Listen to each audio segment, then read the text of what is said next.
fire was started by a specific person. It's a female at this point. We've handed over to SAPS. So we are now waiting for the investigations to unfold. Kweziphambili kwiindaba zethu ngokuhlanje kubanjwe umntu wamnye kulandela umlilo ophinde wagubungela esinye sezakhiwo kumbindi wesixeko saseRhawutini ngale ntsasa nalapho kusweleke abantu ababini sekonzakala abane. My dear children, we want you to succeed. My dear children, the government that I have the honor to lead want to end poverty through you. Urhulumente wephondo laseGauteng unikezele ngenkxaso-mali yokufunda kubafundi bezikolo zikarhulumente abathe bagqwesa kwizifundo zabo zematriki.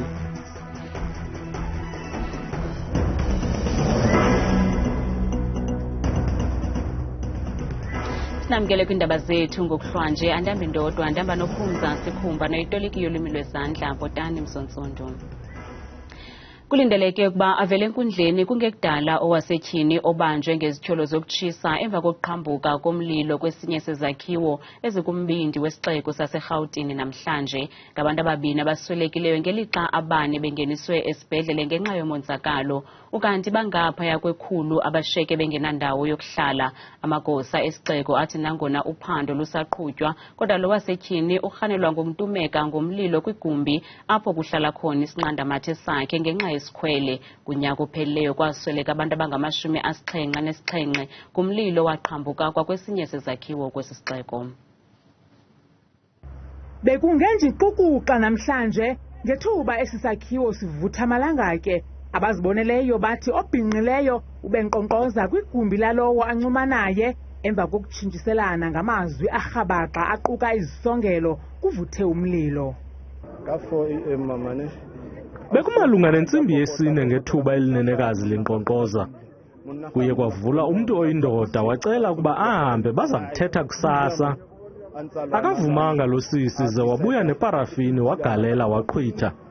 Kuthe kwakuvutha wancoma emva koko wahamba. Usodolophu wesixeko saseRhawutini umnumzana Kabelo Gwamanda uthi baliqela abantu abangodinga indawo ngoko inkxaso karhulumente kazwelonke ingancedisana nesixeko ukufunela amaxhoba indawo yokufihla intloko yethutyana. We have about 160 affected individuals.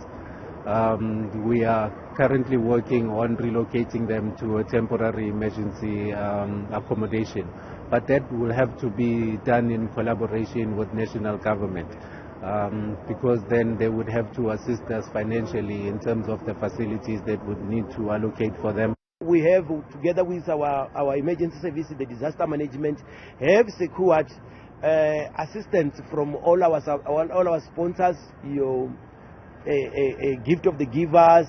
Umphathi wesixeko ungqinelana nabaziboneleyo kwelokuba isikhwele ngunobangela ukuba kube kuchaphazeleke nabantu abangenachaphaza. The fire was started by a specific person. It's a female at this point. We've handed over to SAPS. So we are now waiting for the investigations to unfold. We also have our own forensic teams in place. So it's now really up to SAPS to be able to indicate to us exactly from that side in terms of the fire. Kambe ke nomba wezakhiwo ezingekho mgangathweni uthatyathelwa ingqalelo. We'll identify non-compliant buildings, and in those non-compliant buildings we'll then be able to make a determination as to the course of action that the city is going to take. But we are adamant that many of these buildings need to be expropriated by the city because not only are they using our services, but they are not paying. And they are putting the lives of their tenants at risk as well, so that we can repurpose them and find better use, so that we can minimize the constant challenges of buildings going up in flames in the city. Amaxhoba alomlilo athelwe yiyo yonke into kuquka nezazisi, iincwadi neuniform yabantwana. Umbutho olawulayo kwiphondo laKwaZulu-Natal namhlanje unike imbeko kumagqala omzabalaza angasekhoyo njengenxalenye yokugaya inkxaso yonyulo likazwelonke oluzayo kwanokukhumbula indima eyadlalwa ngala magqala. Babefudula bezinkokeli ze-ANC ephondweni umnumzana Sibusiso Ndebele kwakunye nomnumzana Sihle Zikalala bakhokele iphulo lokondlala kweenkatha eziluphawu lokukhunjulwa kwala magqala equka kuwo ubawo Million Meyiwa, ubawo Nhlamvana Ngcobo nobawo Thabani Luthuli endwe kumantla weTheku. Namhlanje umbutho we-ANC kwiphondo laKwaZulu-Natal ukhumbula amagqala omzabalazo amathathu nawalwa kwamdakisali de kwaphuma imiphefumlo. Inkokheli ezazifudula zixhuzula imikhala kweli phondo, umnumzana Sibusiso Ndebele nomnumzana Sihle Zikalala bakhokhele umsitho wokondlalwa kwenkatha ezisikhumbuzo salamagqala eNdwedwe. The wife and the family are keeping the flag high, and these are some of the casualties of 1994, just before elections. Million Mayor was killed for holding up the ANC flag.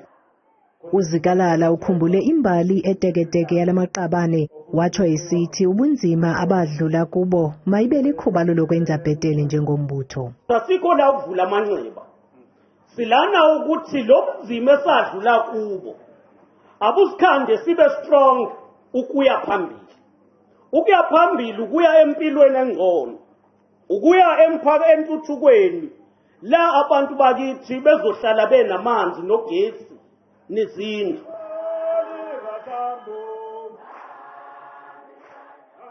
Ngelixa usapho likaBawu uMeyiwa luwothulele umnqwazi umbutho we-ANC latsho lisithi liyawubona lo mbutho kokuba uhamba ngomzila omnye nomfi. Ngiyaziqhenya kakhulu ngokhongolose nangezinye nje izinto osethe wayiveza kumina emndenini wami. Ngiyaziqhenya kakhulu ngayo uSihle Zikalala ngendlela enze ngayo ungiphakamisile endaweni yakasonkombo. Ngiyajabula.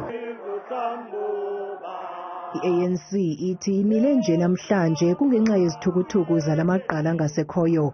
Yilonto kanye ebangela ukuba abathi qolo bewakhumbula kwilinge lokugcina ilifa lawo. ANC eMpumalanga inqumamise umnumzana Amandla Msibi nongunondyebo walombutho kweliphondo kulandela izityholo zakutshanje zokuba uzame ukugxobha umnyhadala walombutho okufinca ikhulu elineshumi ANC yasekwayo. OkaMsibi unqunyanyiswe namanye amalungu amabini alombutho akwajamelene nezityholo ezifanayo. Esisithathu sityholwa ngokuphazamisa inkqubo ye-ANC ngethuba igxumeke intente eMpumalanga, nto leyo ethi ANC ichasene nomgaqo-nkqubo wayo. Izityholo zihambisa zithi umnumzana Msibi ukwazame ukuthintela abaxhasi balombutho ukuba bangayizimasi imibhiyozo bibanjelwe kweli phondo kutshanje, yaye ukwanyanzelise umongameli Cyril Ramaphosa ukuba akhwebe intlanganiso engxamisekileyo yekhabhinethi ukuzishukuxe umba wephulo Inkosi Smart City elityabula iibhiliyoni zeerandi. Ngo-2022 okaMsibi wayenqunyanyisiwe emva kwezityholo zokubulala, kamva igunya abantu lezotshutshiso lalirhoxisa elo tyala. Emva koko wabuyiselwa esihlalweni esonyulwa njengomphathiswa wephondo ejongene nesebe lobambiswano ngolawulo. Emveni kokufumana u-85% kwiziphumo zebanga leshumi kunyaka u-2023, nkulu baphathiswa yephondo leGauteng umnumzana Phanyaza Lisufi kwakunye nomphathiswa wezemfundo kweli phondo umnumzana Matomi Chilwane baye bawonga abafundi abathe baphuma emagqabini ngenkxaso-mali ebalelwa kwi-560 million randi nephuma kwingxowa-mali yeGauteng City Region Academy. Le nkxaso-mali iza kuncedisa abafundi kwiimfuno zabo kumaziko emfundo ephakamileyo. Ibe imivuyo nogcobo kubafundi bephondo iGauteng nanjengoko bebewongwa ngenkxaso-mali liza kubancedisa kwizifundo zabo zemfundo ephakamileyo. Umphathiswa wezemfundo kweli phondo umnumzana Matomi Chilwane uthi bachulumancile ukuba badlulise le nkxaso-mali kwabafundi kwaye eyibethelela ukuba belisebe lezemfundo kweli phondo bayazingca ngoko kwenziwe ngabantwana. Really proud of this class. You know, this is a class that has shown true what it means to hold it, you know, under extreme challenges. Nenkulumbuso yeliphondo umnumzana Phanyaza Lisufi uzeke mzekweni ukudlulisa amazwi akhe enkuthazo kwabafundi esithi urhulumente wephondo laseGauteng uzaluthathela kuye uxanduva lokuqinisekisa ukuba zonke iindleko ezidibanisa nemfundo ziyahlawulwa kumaziko emfundo anomsila. uLisufi ukwathi le nkxaso-mali yeGauteng City Region Academy isisixhobo sokuvula nokuqhubela phambili amaphupho wabafundi. So we are propelling you. We are propelling you to go and fly.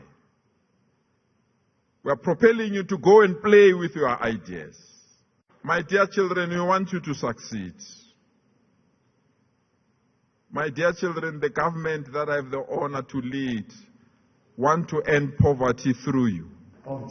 Ukanti nabafundi bathi emveni kokusebenza nzima bejongene nemicelimngeni eyahlukeneyo ngethuba bebhala imviwo zabo kodwa kungoku bachulumancile kuba urhulumente wephondo bawonke ngale nkxaso-mali. I'm really grateful to be here and be the recipient of this. I feel amazing. It was very far to come to this point. We have faced load shedding crisis and we didn't have time to sort ourselves out. Like there are many challenges that we have faced. Aba bafundi baza kujolisa kwiidyunivesithi ezahlukeneyo zeli beyokulwela imfundo yabo kwanekamva labo. Sithi amaqobokazana ngala endleleni sube kunyembelekile. Tingani ke zindakandini uMzantsi Afrika ujonge kuni izinkokheli zangomso.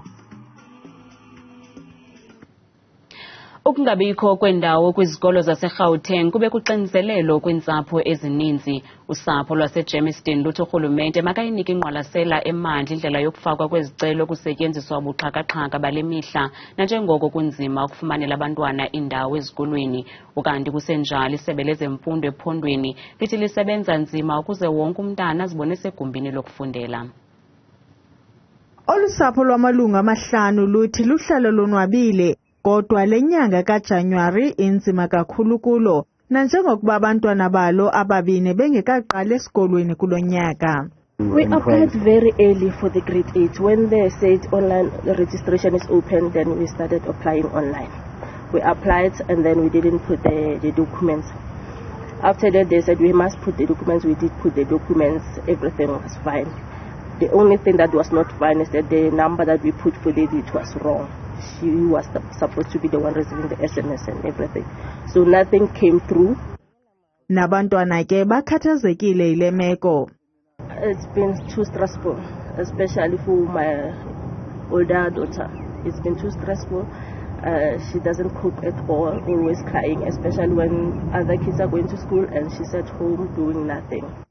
Utata wabantwana uthi le ngxaki yenza kuba angakwazi nokusebenza ngokugqibeleleyo emsebenzini. As a father of these kids, we are struggling. Can't cope with work. Every day after work, they'll be asking me if they're going to school tomorrow or not. And if I respond, then they become very upset, and that's what I'm facing. Kwelinye icala, isebe lezemfundo eGauteng libongoza abazali ukuba balinde iintsuku ezilishumi ngelixa lusahlanganisa izinto. Kodwa abazali boyika ukuba abantwana babo bayashiyeka ngasemva ezifundweni. Ukukhula kwenani labantu abahlala kwilokishi yaseDunoon eKapa kukhokele ukuba abahlali bamatyotyombe asesiyahlala esection A no D bathabatha isigqibo sokugqumeka amatyotyombe ngaphantsi kwebhlorho iPortsdam. Bathi nakubeni ubomi babo busemngciphekweni kodwa banazo ezinye indawo abanokuya kuzo ngenxa yentsokolo. Ukanti bathenjiswa ngokufuduselwa kwiindawo ezilungele abantu ngo-2019 kodwa eso sithembiso asikafezekiswa namhlanje. Abahlali boGobityholwa basesiyahlala kwasection A no D eDunoon baxoze mphini wumbi ukuzakhela iindawo zokuhlala ngaphantsi kwebholorho. Bathi eyona nto ibahlalise kule ndawo kukuxakwa bengazi ukuba bayephi nakubene ubomi babo busesichengeni. Lena indawo ayikhuselekanga kakhulu, singavuya kuba singasuswa kule ndawo ngokuba nabantwana bethu njengobona la nyunyu leya la storage phaya yindawo abantwana bethu abadlala kuyo. And lamanzi bayawasela. Inkokheli zasekuhlaleni zithi akumnandanga ukuhlala endaweni efana nale yaye njengokuba behleli phezu komzila kaloliwe uthwala impahla nje inkampani uTransnet uyayifuna indawo yakhe. Sihlele endaweni engekho right. Sihleli nje kule ndawo asithandi. Kwamna ndingaka nje ndikhulela apha kule bridge. Awucinge ngabantu abadala belapha esinabo apha bangakanani sisiba toti ngoku mna ndingaka. Nendawo yethu ibridge yethu ayikho right. Bridge yethu inamathanda kakhulu kunabantu abahleli ngaphansi kwayo ayikho safe. Besithanda ukuthi urhulumente akasincedise man. Asilungise kule ndawo esikuyo. Sisoko 2019 oko manje kuthiwa kuzawususwa uSportnet ufuna nendawo yakhe apha sihleli phezu kwesiporo. Igutsi ayisahambi sayivala tu. Bahambise bathi kudala bebalwa bethenjiswa ngokufuduswa babekwe kwiindawo ezifanele ukuhlala abantu ukusukela ngo-2019. Kuza kucaca amakhwenkwe emadodeni kumdlalo ka-Group E nalapho iBafana Bafana iqobisana neNamibia kumdlalo wetumente ye-AFCON ngokuhlanje ngentsimbi ye-10. Lo ngumdlalo wesibini weliqela lasekhaya emva kokubethwa ngamanqaku 2-0 yiMali.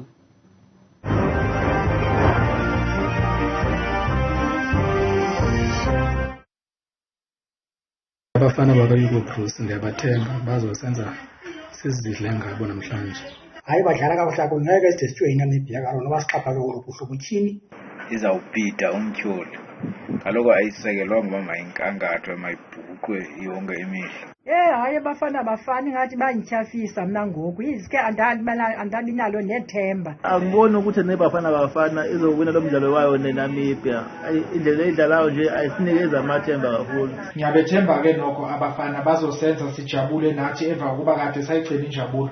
Hayi kunomdlalo wanamhlanje ngithembile bazonqoba abafana bakithi. Amathuba okuphumelela onomdlalo sinawo kwaye aphezulu ngoba iqela lesizwe lona lidlala kakuhle kakhulu. Andiboni kwanto omniza kwenzeka iBafana Bafana hayi andiniki mdla andiqondi nangokuba bazawuphumelela lo mdlalo. Kona isiphoxe kakhulu iBafana Bafana kula mdlalo wokuqala kodwa akulahlwa mbeleko ngakufelwa izani nayo makodi. iKaizer Chiefs inamathamsanqa uba nje makube khona umdlalo weKaizer Chiefs pha ibizawusinceda loo nto leyo. Andiyazi le nto esiyenzelwe ngulo mqeqeshi uHugo Bruce.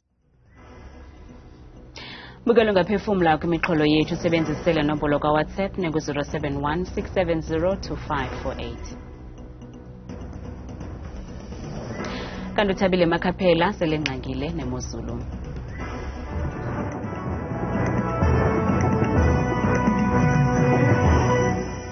Umkeli wabekhaya simvile kaloku uMadikele bhexesha kaloku kwideska yakhe yendaba namke ndiyakwabukela kaloku apha edeskeni yam yeMozulu mna ndikuThabile Makhaphela uMamthembu namhlanje nangomsekeza kwemini yenjenje iMozulu.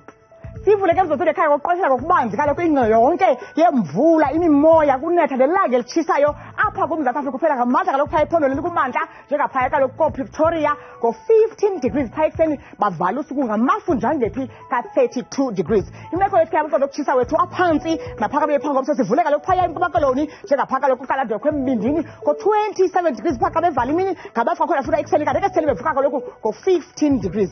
Kunqebe mzotho ekhaya sijonga kaloku naziMozulu phaka khona ephondweni eFree State njengapha kumbindi kancam yelaphondo phaka kaloku koVelkom neziphaluka 17 degrees bavala usuku ngo-32 degrees.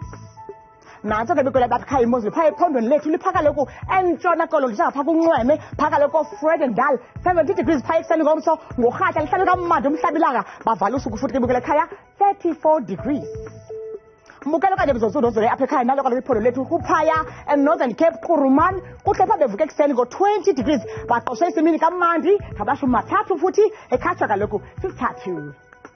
Naso kokhona iMozulu bukele phaya iphondo lethu North West ngomso phaya ekuseni koVryburg 18 degrees kanti ngabashumi 3 abenesine phaxa bevala besonga lamini yangomso. Naso ke betshela iMozulu phaya ephondweni lethu apho sikhoyo eGauteng njengapha kumantla ePretoria kuyatshisa pha emini ngomso ngamashumi 3 nje ekhatshwa sisibini kanti pha khona koJohannesburg ekuseni ku-13 degrees ofubile kamandi nje ekuseni. Zebenje nje bona pha kwelaphondo lethu kumantla apha eMzantsi Afrika kaloku liphondo elo iLimpopo phaya koThabazimbi ekuseni 19 degrees bavale kamandi lamini bayisoke futhi uphole kamandi ngabashumi 3 mbukele ekhaya ekhatshwa kaloku sesinye futhi 3. Benje nje phaya ephondweni eMpumalanga eMalahleni ngo-14 degrees bavele kamandi mini futhi bayisoke kuphole kamandi ngo-29 degrees ebusuku. Naso ke bukele iMozulu pha xa sivala iMozulu yethu kwaZulu Natal njengapha koVryburg 14 degrees bavale imini futhi ngo-30 degrees ePhongolo phaya ekuseni futhi ku-17 ophole kamandi kanti xa iphela bukele iMozulu phaya ngabashumi 3 nje ekhatha sisibini. Naso ke behleli iMozulu kuthi esikhaya iMozulu mna ndikuthanda kangaka xesha lim yole.